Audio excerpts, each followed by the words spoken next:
हो गया ना, ये होता है। अब अगर हम एडल्ट की बात करें, एडल्ट की बात करें, एडल्ट में क्या है, incisor, canine, premolar and molar. हो गया 2 1 2 3 बाय 2 1 2 3, आधे में इनके पास हो गया 5 3 8 8, पूरा करो 16 ऊपर 16 नीचे, टोटल 32 दांत। लेकिन बेटा हम आपकी बात करें बिलो 17 ईयर, क्या होगा 2 1 2 2 बाई 2 1 2 2, कितना हो जाएगा 7 7, डबल करो 14 ऊपर 14 नीचे, टोटल कितने हो गए, ये आपके दांत की सेटिंग आ गई 28 दांत। लेकिन एग्जामिनर अंकल कभी कभी तेज़ी कर जाते हैं, कहते हैं आप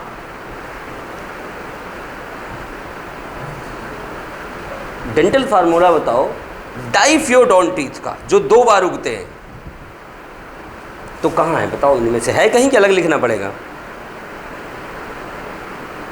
बेटा 2 बार यही तो उगता है, 2 बार तो यही उगता है, यही एक बार आया फिर गिर के दोबारा आएगा। डाइफ्योडोंट का ये हो सकता है, लेकिन एग्जामिनर कहते हैं कि मोनोफायोडोंट जो 12 दांत केवल एक बार उगते हैं, उनका डेंटल फार्मूला बताओ, तब आप क्या करोगे? नहीं, ये तो 2 बार उगते हैं ना, जो एक बार उगते हैं। बेटा देखो देखो बेटा, ये पूरे दांत है, क्या बोल रहे हो बेटा?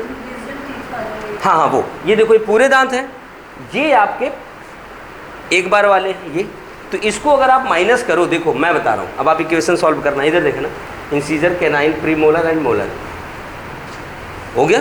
इधर देखना बेटा, बच्चों में इंसीजर और बड़ों में इंसीजर 2 2 है, माइनस कर दो, कैनाइन 1 1 है, माइनस कर दो, ठीक। बच्चों में प्रीमोलर नहीं है, एडल्ट में है 2 2, इसमें मोलर 3 है, इसमें 2 है, 1/1, 3 3 गुणित 2 6 6 बराबर 12। मैं एक चिल्ला रहा हूँ कि 12 दांत एक बार उगते हैं। इक्वेशन सॉल्व करो, आ गया सर।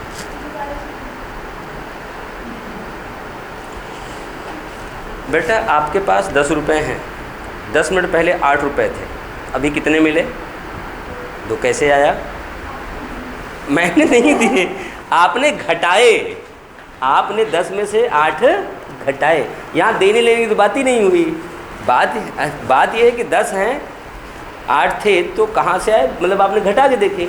उसी तरह बेटा परमानेंट टीथ में आपके पास ये 32 हैं, और ये पहली बार ये ओके जो गिरे हैं 2 बार उगते हैं, तो इनमें से कौन से दांत जो एक ही बार उगेंगे, इसका माइनस इसका। इधर देखो, इंसीजर इंसीजर कट गया, कैनाइन कैनाइन कट गया, प्रीमोलर मोलर नहीं कटेगा, इसमें से कट के 1 1 आ जाएगा, क्योंकि घट गया ना, 2 1 2 1 आ गया।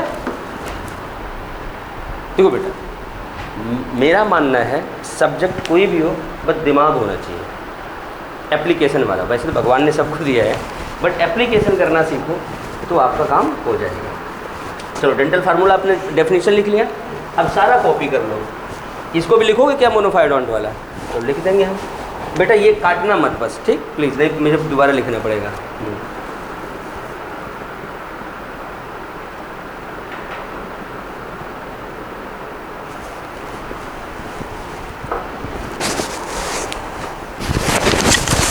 अब मैं लक्षिका से अपने 2 रुपये वापस लूँगा।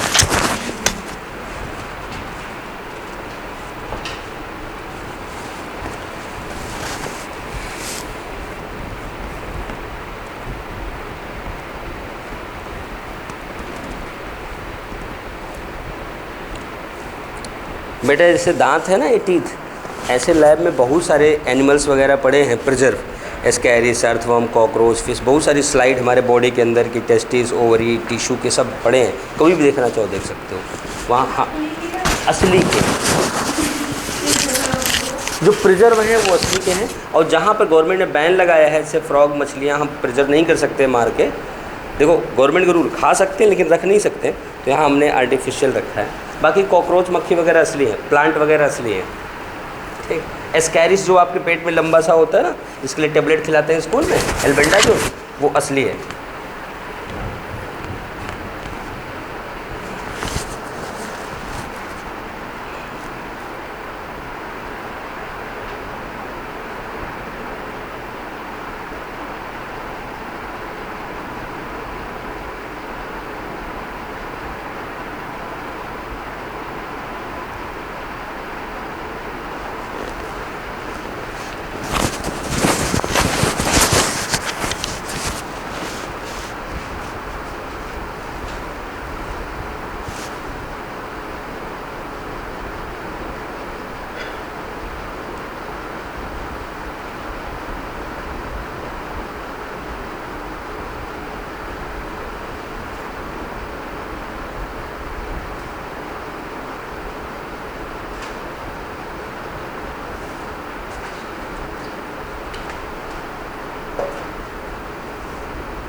गया बेटा। एक आपको और लिखना है यहाँ पर रैबिट का।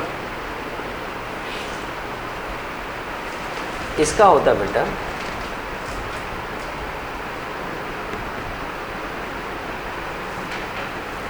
Incisor, canine, premolar and molar. ठीक, यहाँ देखना बेटा, ये हो जाएंगे 8, नीचे 6, 2, 16 ऊपर, 12 नीचे, टोटल 28 दांत।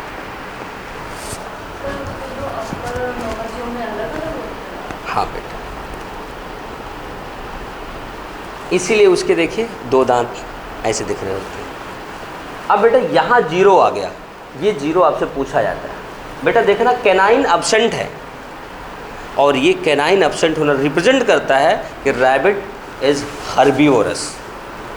और कैनाइन हमेशा उसमें पाया जाता है जो मांसाहारी प्रवृत्ति के हैं या थे। आप लोगों में कैनाइन है, देखो, मतलब मांसाहारी थे हमारे पूर्वज, क्योंकि हम लोग ओमनिवोरस हैं। लिखो रैबिट वाला।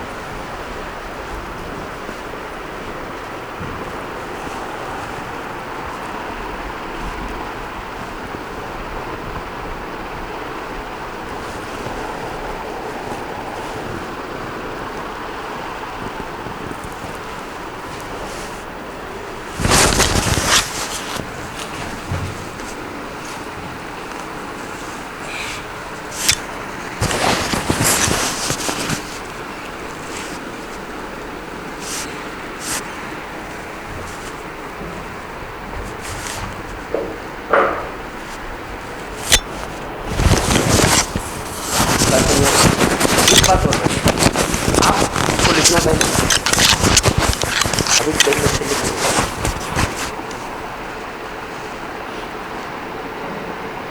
बेटा मैं लिखाने चल रहा हूँ ना, मैं लिखाऊंगा।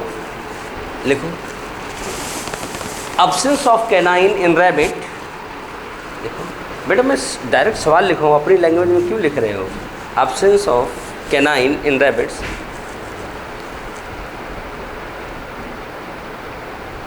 फॉर्म्स डायस्टेमा,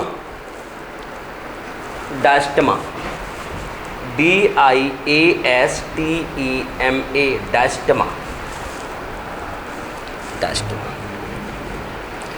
अब एग्जामिनर इस सवाल को कई बार पूछा, डायस्टेमा इज, तो आप बताओगे gap between teeth due to absence of a teeth.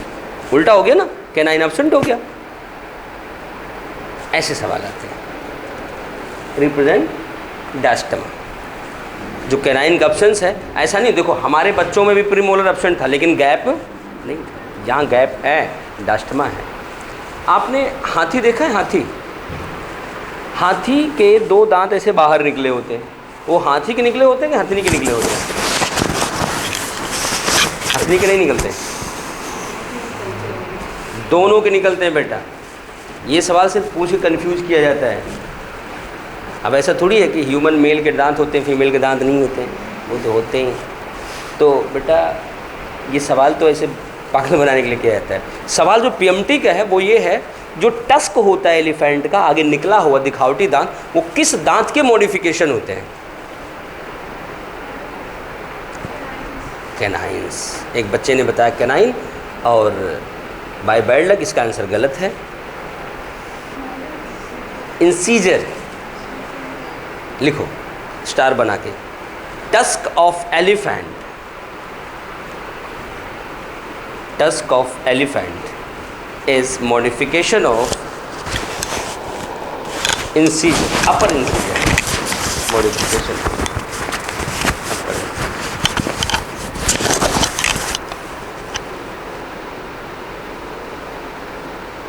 हो गया। अगर एलिफेंट का डेंटल फार्मूला आपको देखना हो,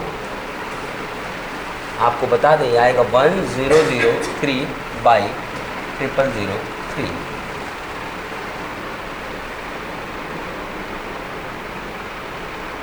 चौदह दांत होते हैं। मोलर से चबाता है, अपर वाले इंसीजर हैं तो, लेकिन बाहर निकले, बाकी कैनाइन प्रीमोलर गायब है।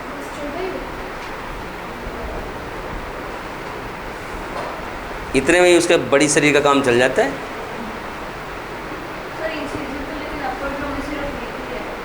आधे में है ना बेटा वो। Dental formula represent half of each jaw. अच्छा, आपने वॉलरस सुना है? वॉलरस, सील वॉलरस सुना होगा ना, जो बर्फीली नदियों में पाए जाते हैं, उनके दांत ऐसे होते हैं। वो किसके मॉडिफिकेशन है? वो है कैनाइन के। लिखो, टस्क ऑफ वॉलरस, ऐसे लिखा जाता है बट होता है ऐसे है, लेकिन लोग ऐसे क्यों लिखते हैं भगवान जाने। Walrus, tusk of walrus is modification of canine. ये किस काम आता है? देखो ऐसे होता है ना, धक्का देने का काम आता है, एनिमी से या उनको धक्का देने का काम आता है। हो गया बेटा। वैसे तो कहो तो मैं पिग का, हॉर्स का, डॉग का, गाय का, सब पे लिखा दूँ, लेकिन अब किसी काम का नहीं है। चूहे का बल्कि हाथी ज़्यादा होता है, 1,003/1,003, उसमें 16 दांत होते हैं, लेकिन चूहे वगैरह के एग्ज़ाम में आता नहीं। एग्ज़ाम में सिर्फ ह्यूमन और रैबिट का आता है। ये तो मैंने वैसे बताने के लिए लिख दिया था। बाकी हॉर्स वगैरह के भी मैं लिख देता हूँ, लिखवा रखा हूँ पिछली क्लास में, बट क्या मतलब है। ठीक, इसको कर लिया। अब बेटा हम लोग स्ट्रक्चर ऑफ टीथ के पहले एक चीज़ लिखेंगे, फंक्शन ऑफ टीथ, फिर स्ट्रक्चर लिखेंगे। लिखो, फंक्शन ऑफ टीथ, दांत के काम क्या है।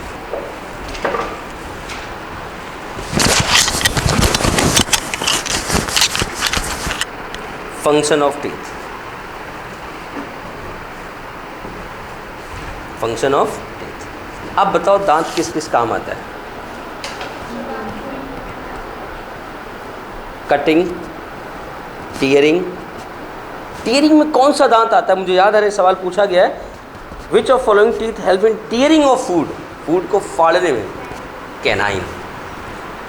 लिखो, फंक्शन ऑफ टीथ में एक ही लाइन में लिखना, cutting, tearing and biting of food. Biting and chewing, chewing भी तो है इसी में, चबाना।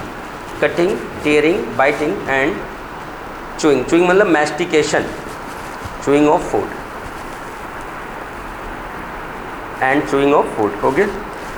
एक स्पेशल पॉइंट लिखना, canine. Canine is responsible for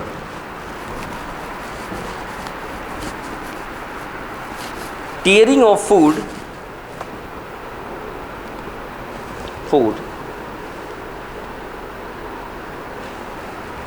tearing of food and more developed in carnivores.